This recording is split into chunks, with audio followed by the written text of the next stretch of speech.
وَمَن لَّمْ يَتُبْ فَأُولَٰئِكَ هُمُ الظَّالِمُونَ، اور جو توبہ نہ کر سکا وہ لوگ ظالم ہیں۔ اگر ایسی کوئی حرکت میں آپ ملوث رہے ہیں، مذاق اڑانے میں، برے القاب سے پکارنے میں، یا عیب جوئی کرنے میں، تو توبہ کر لو تاکہ معاملہ آپ کا صاف ہو جائے۔ اور جو بندہ توبہ نہ کر سکا وہ ظالم ہے۔ نبی علیہ السلام کے ایک حدیث میں مسلم معاشرہ، اس کی بہتری، اس کی زینت، اس کا حسن، اس معاشرے کی مضبوطی اور استحکام کے تعلق سے آپ نے کچھ امور بیان کیے۔ فرمایا المسلم اخو المسلم، مسلمان مسلمان کا بھائی ہے، لا یظلمہ، اس پر ظلم نہیں کرتا، لا یسلمہ، اور اس کو بے یار و مددگار چھوڑتا نہیں۔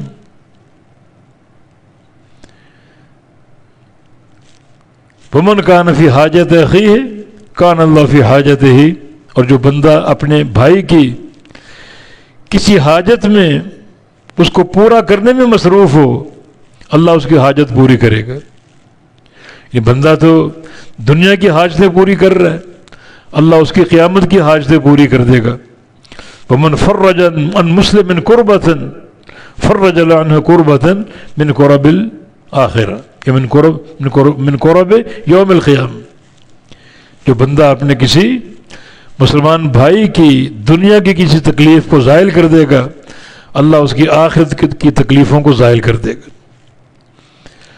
ومن ستر مسلما سترہ اللہ یوم القیامہ، اور جو بندہ کسی مسلمان کی پردہ پوشی کرے گا، اس کی عیب کی پردہ پوشی کرے گا، اللہ قیامت کے دن اس بندے کے عیبوں کی پردہ پوشی فرما دے گا۔ جبکہ مذاق اڑانا، برے القاب سے پکارنا اور عیب تلاش کر کے ان عیبوں کو ذکر کرنا، ظاہر کرنا، یہ ساری چیزیں اس حدیث کے مصداق کے خلاف ہیں۔ پردہ پوشی کرو، اللہ آپ کے عیب ڈھانپ دے گا، آپ کے عیبوں میں پردہ ڈال دے گا۔ تو یہ وہ امور ہیں جو مسلم معاشرے میں آپس میں محبت، مودت اور دوستی اور پیار کی راہیں ہموار کرتے ہیں۔ اور اس کے برعکس اگر ہم عیب جوئی کریں، عیبوں کو تشہیر کریں، برے القاب سے پکاریں، تو یہ چیز معاشرے کے بگاڑ کا سبب بن سکتی۔